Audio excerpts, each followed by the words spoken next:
Hey there, folks. How's it going? Welcome to week 4 for the month of November. We will be doing a little bit of review on the rhythms that we worked on last week, kind of the additions in our intermediate arrangements, and then also new way to play some chord shapes. Remember, we are not having live class on Tuesday or Wednesday of next week for Thanksgiving, so just want to do a quick reminder that we are not, that class is not running. That's why I'm recording this video. So anyway, hope things are well. Why don't we start off today with just a little playthrough of the tune. Let's do a little reminder of the rhythm first, okay? So our main rhythm for the beginner arrangement sounded like this. 1, 2, 3, ready, and go. 1, 2, 3. And remember, we're putting our accents on beat 1, and that's going to mark where we do our chord changes as well. All right, now let's try our variant. Here we go. 1, 2, and 3. And let's drift back. 1, 2, 3. And let's try again. Sounds like this. 1, 2, and 3. Last one. And let's finish on 1. All right, so the one addition that we made was this ghost note when we did our variant. So instead of playing 1, 2, 2, and 3, what we played was 1 ghost note and 3 up, down, right? Let's see if we can try that one. 1, 2, 3, ready, here we go. 1, 2, and 3. 1, bounce, and 3. And remember, when you're doing that ghost note, try not to move too far downward, right? You can see my thumb engages, grabs that G string, and then I'm set up to do the up strum and the down strum, right? 1, 2, and 3. And finish on 1. All right, just a quick reminder, in the arrangement, we've got that happening at the end of every line of the tune. So make sure, that should be your starting place to be doing it.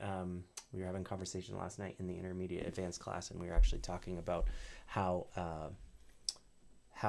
the first and the third line, when we end our progression with 2 measures of G, that it actually felt pretty good to do that variant on those last 2 measures instead of just the last one, right? Come gather round, people, wherever you roam.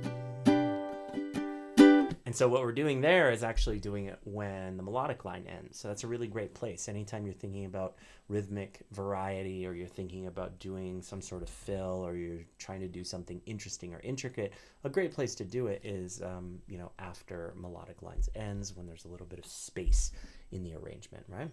Okay, so we're going to do a playthrough, and on this playthrough, we're going to try to get top to bottom. I might stop in the middle to discuss some things, but the key here is that, just do whatever rhythm feels good. Whether you're adding that bounce or not, it's really up to your comfortability. Remember, if you're looking for the challenge, that ghost note introduction, it can feel a bit awkward at first, but eventually it's going to start to feel very natural. It's going to feel like a downward motion. It's going to feel like a part of your movement, and that's when you know that you've really kind of discovered a new tool for yourself, right? And that's really what we're searching for whenever we're learning right hand technique, right? All right, let's give it a try from the top of the tune. I think I'll pull up some stuff here. Yeah, let's go ahead and pull the tune up here. Cool. Yeah, that's working. Maybe we'll do like first three verses. We'll take a little break, or I can try and slide it down before I finish. All right, nice and slow. 1, 2, 3, ready, here we go. Actually, let's go a little quicker now that it's week 4 now. Hopefully our right and our left hand are moving a little better. 1, 2, 3, ready. Come gather around, people, wherever you roam, and admit that the waters around you've grown. Accept it that soon you'll be drenched to the bone. If your time A minor to you is worth saving, so you better start 3rd, fret, or you sink like a stone, for the times they are a-changin'. Writers and critics prophesize with your pen, and keep your eyes wide, the chance won't come again. And don't speak too soon, for the wheels still in spin, and there's no telling who it is naming. For the loser now, be later to win, for the times they are a-changin'. Mothers and fathers throughout the land, and don't criticize what you don't understand. Your sons and your daughters are beyond your command. Your old road is rapidly aging, so please get out the new one if you can lend a hand, for the times they are changing. 4 or 5s come senators, congressmen, please heed the call. Don't stand in the doorway, don't block up the hall, for he that gets hurt will be he who is stalled. There's a battle outside and it's raging. It'll soon shake 3rd fret, window 2nd, the walls, for the times they are changing. All right, let's hang on this G for a little bit, okay? Now on this last verse, what I want you to think about doing is whatever you need to do with your right and left hand, right? Simplify. I really want you to focus on the vocals. Really try and get those vocals nice and clean and clear. Here we go. 1, 2, 3, ready, and go. The line it is drawn, or the curse it is cast.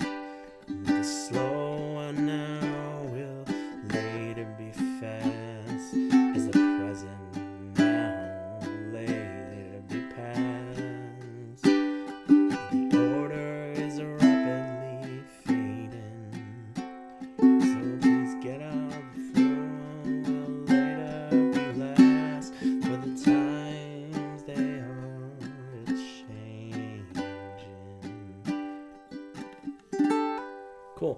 Let's talk a little bit about an ending here. Now, I didn't actually write it in the arrangement, but kind of a fail-safe or a really great way to do any ending is to just tag it. Now, tag is a term that musicians use to basically say, do what you just did over again. Now, the tag can be a number of different lengths. Sometimes it can be the last line that you sang. Sometimes it can be another rotation of the whole chorus. Sometimes it can be some little melodic lick that you play at the end of a tune and you just kind of do it over again. Really what tag means is do it over again. So in this case, why don't we just say for the times they are a-changin'. So we're going to play the last line of the progression, which is times C, they are to D, and then 2 measures of G. And then we do it again. The times they are a-changin', right? And you can do that tag any number of times. For this one, we'll just do it once, but what I want you to do is instead of playing the rhythm through that last rotation, through the tag, what I want you to do is actually just play whole notes, right? And when I say whole notes, I mean strike each chord as it changes. 2, 3, 2, 3, and finish. And remember, a good way to always end your tune is to slow the tempo down, right? If I start that ritardando, which means kind of gradually slowing the speed down, then what happens is it really indicates or telegraphs that the tune is ending for the listener, right? For yourself as well. All right, let's give it a try. Playing through the last verse, verse 5. 1, 2, 3, ready. The line it is drawn, oh, the curse it is cast. The slow one now, later fast, is the present now, later past. The order is rapidly fading, and the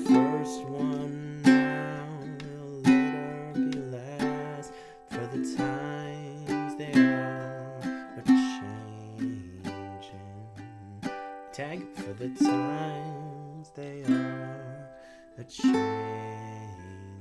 Let's try that again. And remember, playing the chords, downbeat, each chord change, and then holding. 2, 3, ready, just the tag. For the times they are a-changin'.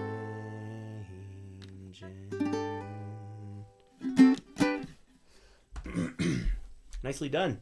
Hopefully now through week 4, we're starting to feel really comfortable with at least a baseline set of skills, right? Our right hand is moving consistently.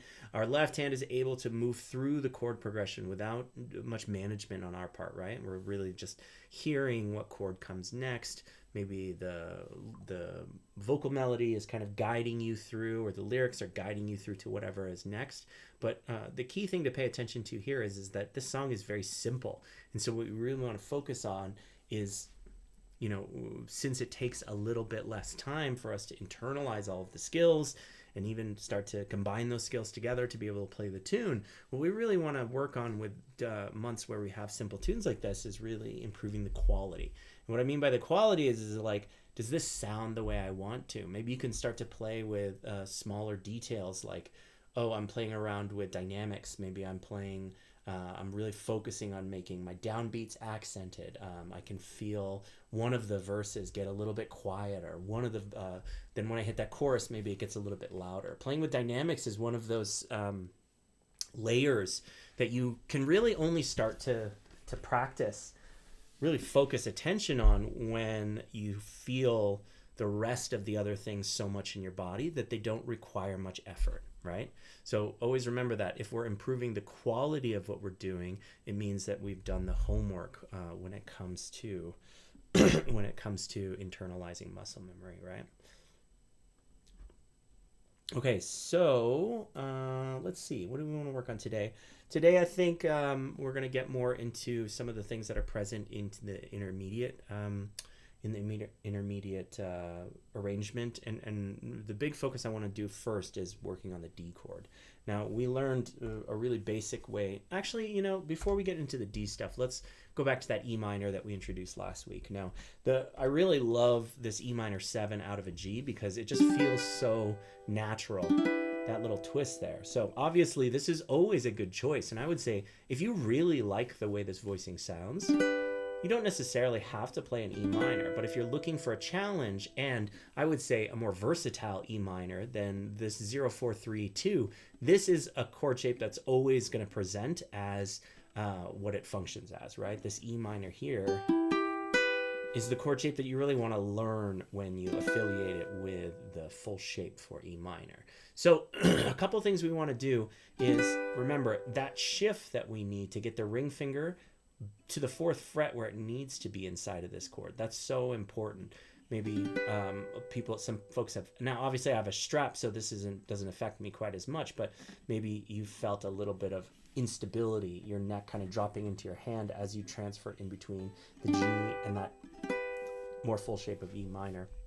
Remember, when you make this shift, try and maintain contact with the bottom of the ukulele neck right here where you're holding it, right inside of the G. You can see this open space here, and all I really need to do is slide forward, slide in towards the 4th fret, right?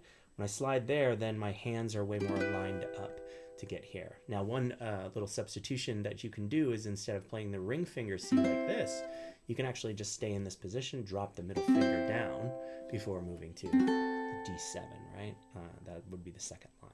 Cool. So let's see if we can try a little bit of those switches, whole notes moving from G to E minor. 1, 2, 3, ready. Here we go. G, 2, 3, ready, and shift.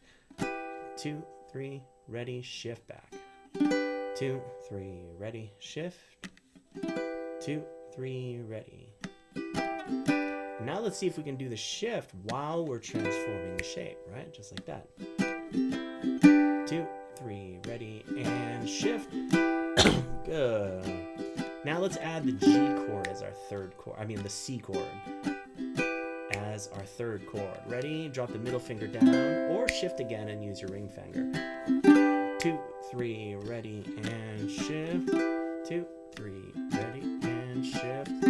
2, 3, ready. I'm trying both ways. Here's the G, little shift, E minor. Here's our C, I'm using my middle finger this time, and I'll use my ring finger on the next one. And E minor. And then ring. And let's play a D to finish. Cool. Now, because this tune has that chord transformation, G to E minor, so many times in this tune, let's see if we can discuss a few ways to make that, I would say, a little easier to play in one sense, because we might not be shifting, but harder to play in another, because one of the ways involves you playing with your pinky, and then the other way involves you playing the G with a bar, right? And bars can be difficult, especially if you're still kind of picking up the ukulele. But remember, all of these things are going to be skills that, you know, they'll be transferable to every tune that you're going to learn in the future. Yeah, so who's not okay with getting better? All right, cool. So the first way to make this transfer is to actually hold the G chord the way that most of you know how to do it already. And let's see if we can just take this pinky, and instead of it kind of being crippled over here, hiding in the shadows, I want to just take it out to the front of the fretboard before I do anything else. Just see if you can just lay it on the strings here. Cool. See if you can keep this hand shape maintained, right? A good supported headstock here, fingers in that good position, and still some breathing room right here. See if you can just reach and touch the C string. Now, the position wise, it's actually super intuitive, because my ring finger's on the 3rd fret, and then my pinky is just the next fret over. So I don't really even have to do anything in terms of like, oh, what fret am I on? It's just the 4th fret, which your pinky should already be over, right? So don't just touch that. See if you can just touch that C string. Yeah, a little tap, tap, tap. Now, our pinky is actually one of those fingers that if you put it in training, if you start to give it a lot of work and attention, this has happened for my own playing, my pinky has kind of become my go-to. It's become my MVP on my left hand, right? And the most important, because I, do a lot of chords up the neck. I do a lot of chords that involve 3 and 4 fingers. I also do a lot of chord melody and solo playing arrangements, right? My pinky, I find, because the melodic line usually finds its way to the E string and A string, that the pinky is just there, and it can really, and most of the time it is the finger that is finding the melodic notes, right? More importantly, it actually serves as like the pivot point for a lot of chord transformations for me, right? That pinky kind of staying on the A string and then moving down before I switch shapes. I found that is actually something that happens way more than before, right? Before, when my pinky used to kind of be on the bench before I started to bring it into the game. So make sure you're giving this transformation, giving this way to switch between those two chords a try, because I think it can be really, really helpful to start to involve that pinky. And then, it feels like you're using all 4 of those fingers when you're fretting chords and doing things on the fretboard. All right, so here's the G chord here. And now, instead of just reaching and touching, let's see if we can push down on the 4th fret. Now, what you'll notice is that the pointer finger here is now kind of obsolete, right? It doesn't really serve a function anymore, because I'm fretting the string higher on the 4th fret, so that sort of negates this. If that's helpful for you, then what you can do is kind of just release that responsibility that the pointer finger has on the C string, to help you focus a little bit more to hold this chord shape. Now, one of the things that's more challenging about this, obviously, is that your pinky is there. But what's really great about it is that I don't have to do that little position shift. I don't have to reassemble my fingers. It's really just holding a G chord and then making a little extension here to play the E minor. So now, if I lifted my pointer, there's my E minor chord, except now, instead of holding it with my ring, middle, pointer, I'm holding it with my pinky, ring, and middle. Cool? So remember, no shifting here. And then, of course, the C is an easy drop because my ring is already on the 3rd fret. Just got to drop down 1 string, just like that. Cool? All right, let's try some whole notes moving between it. And what I really want you to let go of at this moment is quality, right? I know it's hard for us to hear a chord when, 3 of the strings are ringing out and one of them is muted or more. But in this sort of like in this first kind of phase of learning where we're really just trying to execute, be okay with the execution not being perfect. Be fine with the middle strings. Really, we're just teaching our pinky how to jump up onto that C string without interfering with any of the other notes, right? All right, let's give it a try. 1, 2, 3. Ready? Here we go. 2, 3. Reach that pinky up, 4th fret. 2, 3. Ready? Here we go. 2, 3. Ready and switch. 2, 3. Ready? Here we go. 2, 3. Ready. 2, 3. Ready and switch. 2, 3. Ready and switch. 2, 3. See how my pointer finger lifted up there? If that helps you to get into that position, feel free, go for it. Eventually what's going to happen is that reach is going to be less and less of an effort, and you can see it's really just this small manipulation of the chord shape to get that pinky to move to the E minor. Cool. One more time. 3. Ready and shift. Good. All right, now we're going to go over a different way to play the G chord. Instead of playing 0, 2, 3, and 2 like this, what I'm going to do is actually pivot my pointer finger to bar across the bottom 3 strings of the A string. Now, just like before, if this bars are a little bit tricky for you, then remember, be okay with it not quite ringing out on every string. If that A string is muted, that E string is muted, it's all right. Now, take the middle finger and put it on the 3rd fret of the E string here, and now you'll notice that my bar is taking care of 2 on the C string and 2 on the A string, and then my middle plays a 3. Now, if you can get really good at this chord shape, you'll notice that to get into an E minor is just that, putting my ring finger down, which is even easier than that pinky finger stretch, but this chord is obviously a little bit harder to play. Cool? So do your best. We'll try some rotations here. 1, 2, 3, ready? Here we go. 2, 3, ready? Ring finger down. 3, ready, and ring finger off. 2, 3, ready, and switch. Good. On this rotation, just so we can rest our hands, let's just play it once, and then let go while we're waiting, and then put it back down. 2, 3, we can let it go and rest. 2, 3, ready, and 2, 3, and back to holding. We'll do our last little bit of reps here. Ready, and ring finger.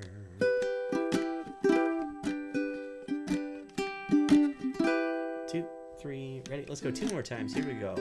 2, 3, ready, and switch. 2, 3, ready. Last time. There's our E minor. And let's finish on G. Cool, cool.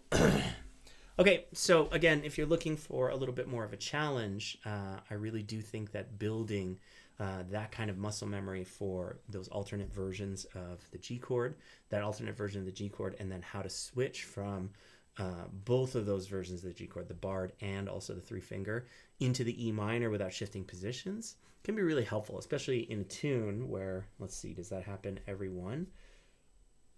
G, E minor, G, E minor, G, E minor. Yeah, it's like half of the song. Half of the song, right? Because the chord progression is here.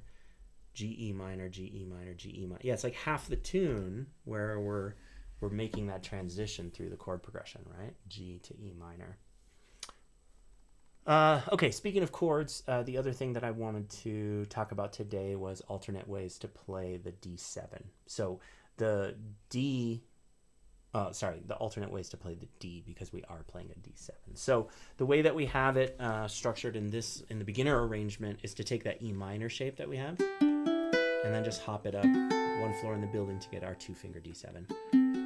And obviously we have our alterations where we go 3, 2, and then open.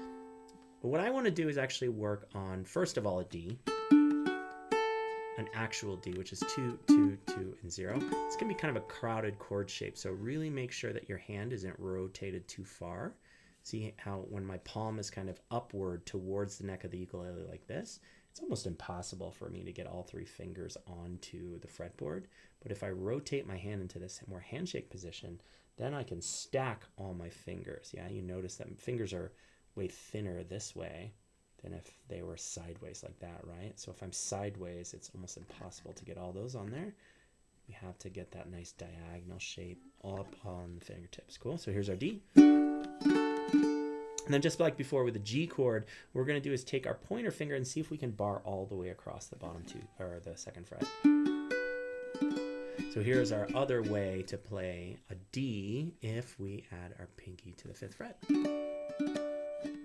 Now this is a really tricky chord shape, and I would say if you're, bars do feel impossible for you, this one's going to feel even harder than that G chord. So I would probably try to improve my bar technique with an easier chord shape where you're only barring the bottom 3 strings for that G, just to help improve your technique. And then if things are feeling like they're flowing a little bit, then you can jump to this one where you're barring all the way across the fretboard. Cool. Couple of things to note. You'll notice my hand shape is a lot different, right? Most of the time I have my hand kind of cradling the uke. See how the back of the uke neck is getting cradled by the round part between my thumb and my pointer finger. When we shift into a bar, what we're doing is like kicking out onto the heel of our thumb, and you'll notice that makes this little flag that's sticking up above the fretboard. It almost disappears, right? And so I want to get that heel of the thumb up against the back of the fretboard. That gives me a lot better positioning to be able to actually do that bar, right? So you'll notice here, my hand is in a lot different shape than when I'm playing my open position chords. Cool? All right, let's give it a try. Whenever I'm learning a new chord shape, especially a difficult one, I try to do my on-off exercise, which means 1, 2, 3, 4, 5, 6, off. Ready, and go. 2, 3, ready, and switch. 2, 3, ready, and switch. 2, 3, ready, here we go. 2, 3, ready, and bar. 2, 3, ready. And remember, just like before, right? Quality is not what's important. Right now, we're just trying to get reps in, right? Your body will make these little micro adjustments when it hears it wrong, some strings muted. And it will also remember when you do it correctly. It'll be like, ooh, let's log that information because that's the correct technique, right? 2, 3, 2, 3, ready, and switch. Last time, here we go. All right, everybody stay in this position. Take your pinky off and put your middle finger down on the 3rd fret. Now what we're doing is we're playing a different version of that D7, right? We're going to play 2, 2, 2, and then we add our 3rd fret, go down to 2.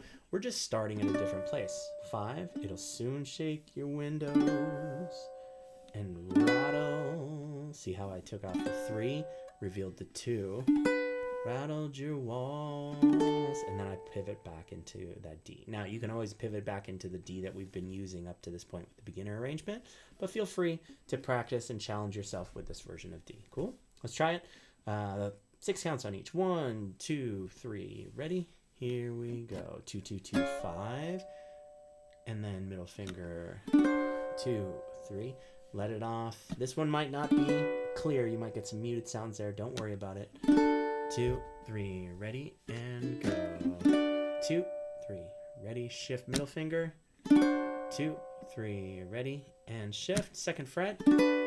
Toughest bar right there, and then pivot into that 3-finger chord or the 2-finger D7 if you need a little bit less challenge. Here we go. 5, 2, 3, ready, and switch. 2, 3, ready, and switch. 2, 3, ready, and switch. All right, now let's give it a try with our rhythm. Let's just keep it simple with the quarter notes. 1, 2, 3, ready. So you better start swimming or you'll sink like stone.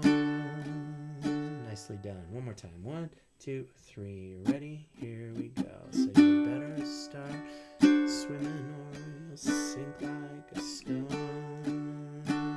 Last time, and then let's finish off that last line. 1, 2, 3, ready, and you better start swimming or sink like stone, for the times they are a-changin'.